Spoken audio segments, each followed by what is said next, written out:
भाजपा के जो नेताओं के भाषण में सुन रहा हूँ, जो बौखलाहट मुझे दिख रही है, जो एक नकारात्मक कैंपेन उन्होंने शुरू किया है, वो कहीं ना कहीं इस बात का प्रतीक है कि वो पिछड़ रहे हैं कि देश में ये चुनाव अब बदलाव का चुनाव बन गया है।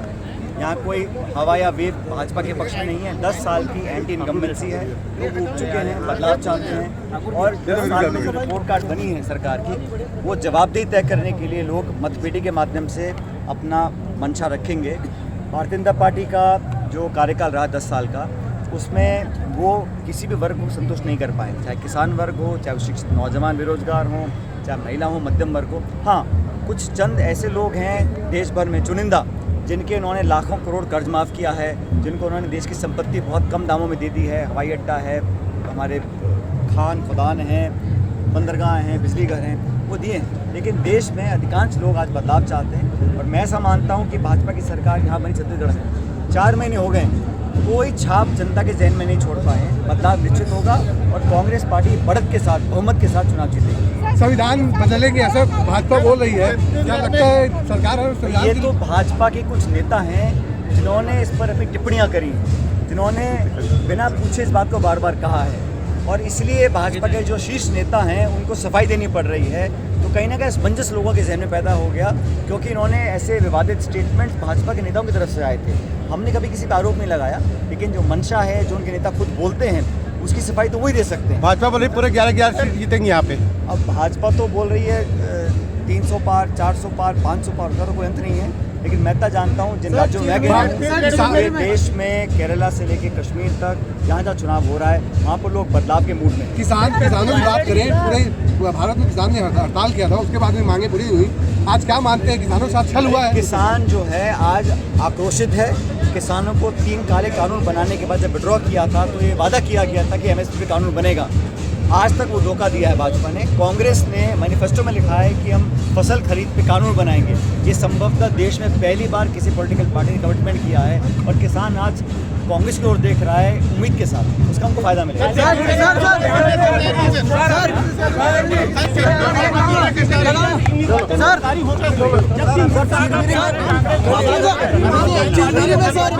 प्रियंका धाम के बाबा जी आए हुए थे चिरबिरी में, क्या लगता है भाजपा पूरी तरीके से बाबाओं की तरफ भाग रही है?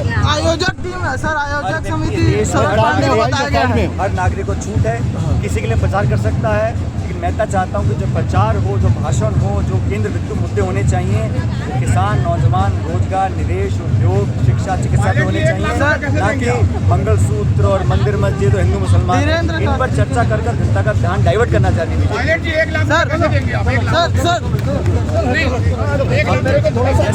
बना वैसे बना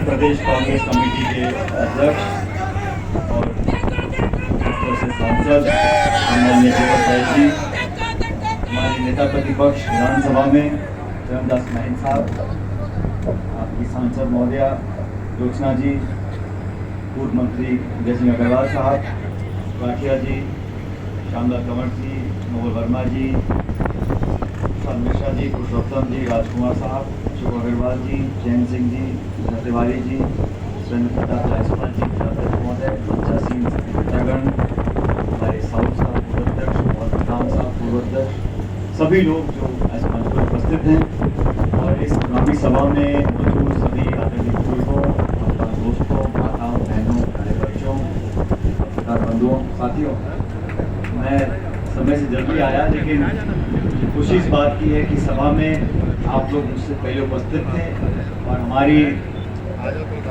लोकप्रिय सांसद महोदया का भाषण सुन रहा था। और ये बात सच है, मैंने ज्योत्सना जी का भाषण पहली बार सुना है और मैं आपको बहुत बहुत साधुवाद देना चाहता हूँ, शुभकामना देना चाहता हूँ कि आपने अपने भाषण ऐसा भाषण दिया कि चरणदास भैया भाषण देना भूल गए।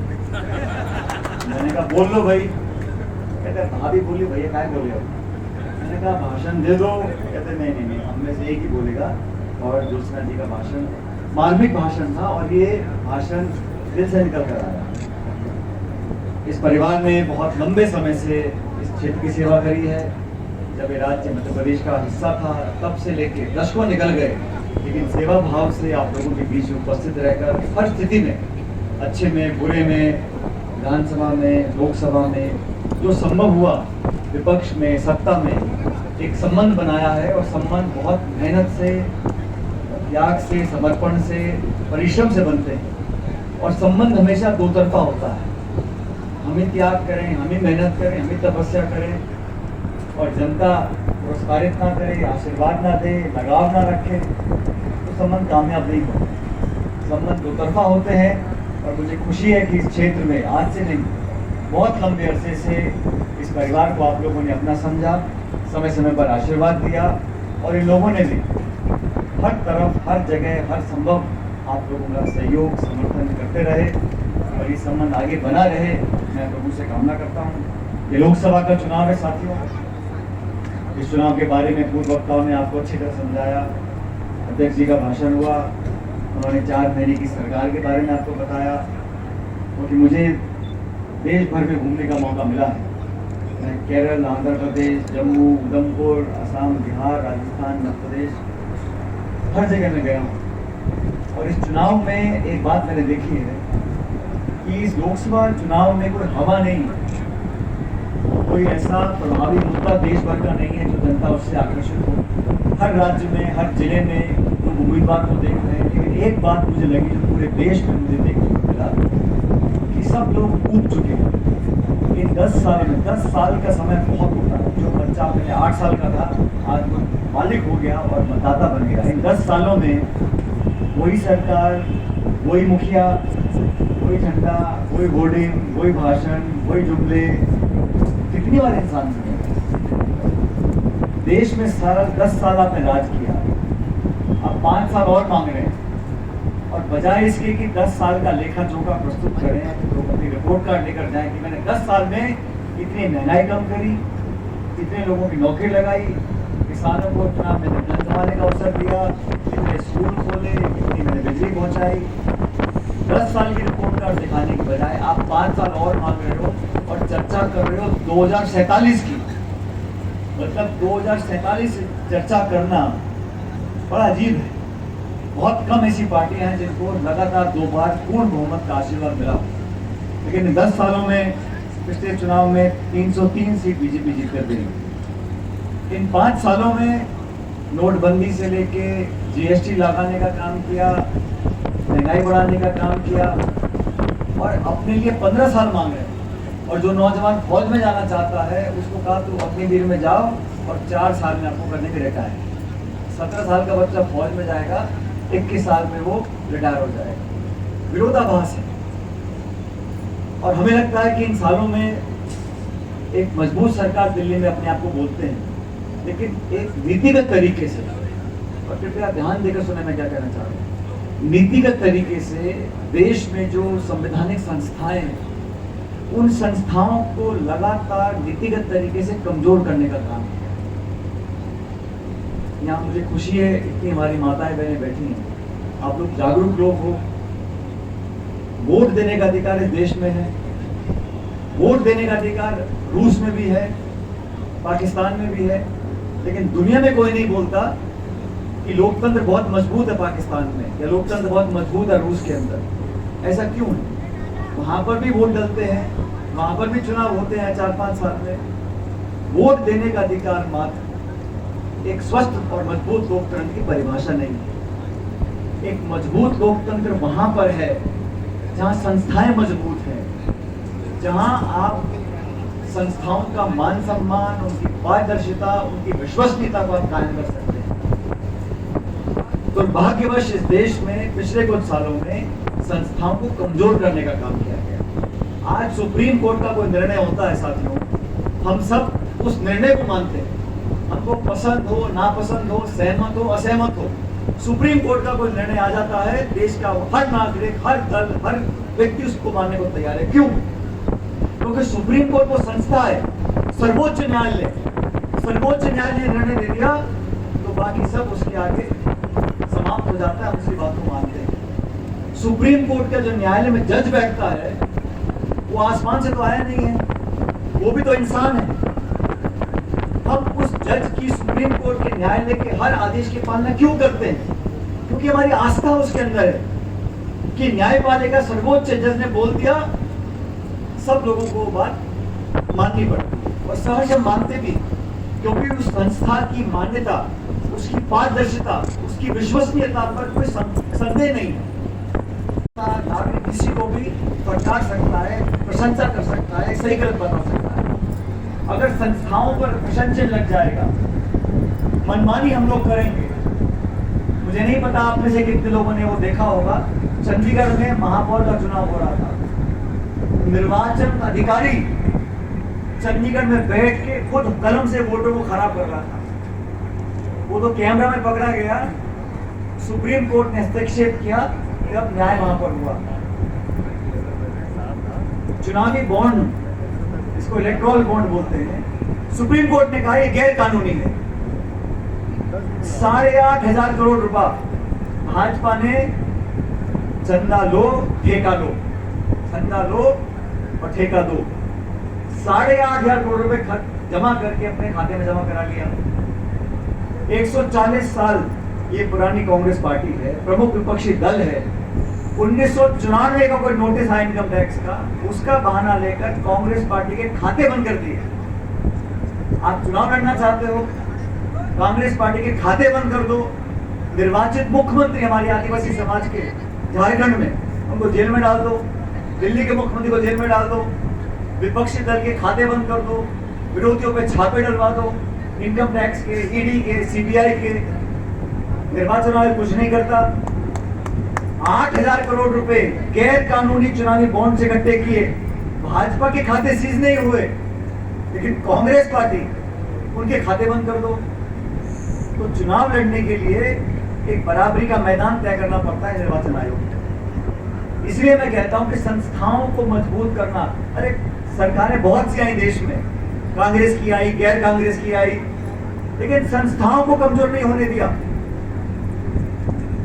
पहले भी प्रधानमंत्री थे, आलोचना करते थे, सुनते थे, संवाद होता था, लेकिन संसद के अंदर 147 सांसदों को एक दिन में बर्खास्त कर दो।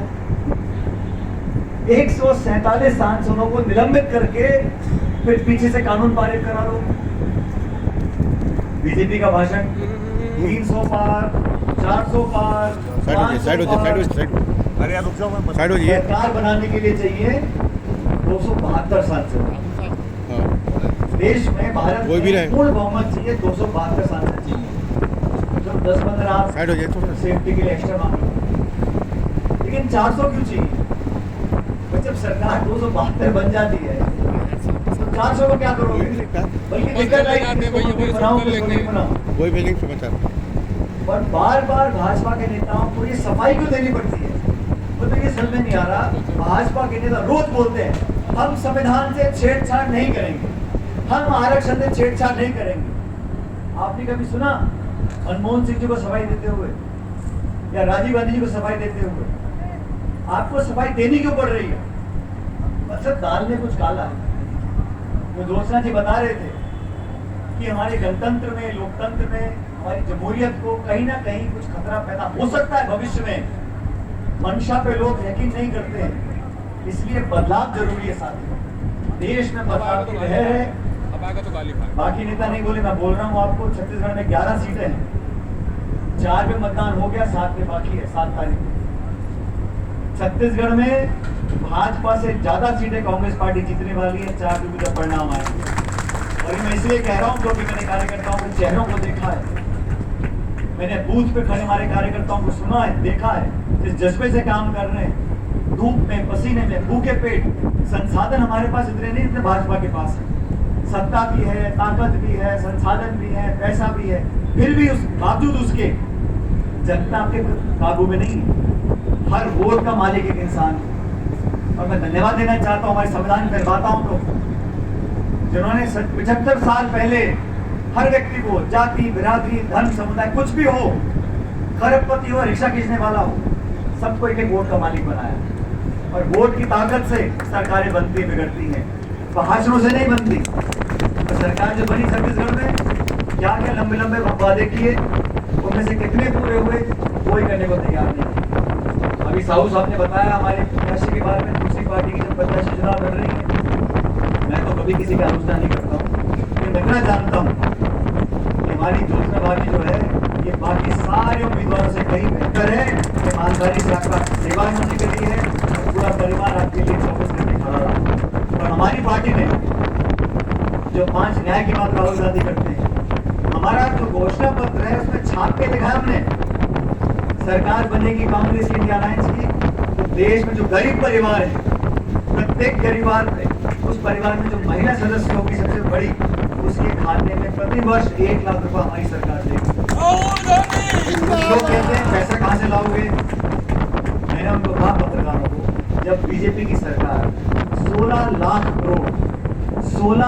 करोड़ जन उद्योगपतियों का कर्जा माफ कर सकती है, तो हम सबसे गरीब जो परिवार है इस देश में, उनको 1 लाख रुपए नहीं दे सकते। सरकार के संसाधन है, लेकिन भाजपा के भाषण अब उनको समझ आ गया, हम किसान की फसल खरीद पे कानून बनाएंगे, गरीब परिवार को 1 लाख रुपए देंगे, 30 लाख नौकरियां सरकार की जो खाली पड़ी उन पदों को भरेंगे। जवाब नहीं उनके पास, तो क्या कहते हैं? मंगलसूत्र की बात करते हैं। कहाँ से पैदा हो गया? हमारे घोषणा पत्र में तो लिखा है किसान, गरीब, नौजवान, निवेश, शिक्षा, चिकित्सा, सड़क।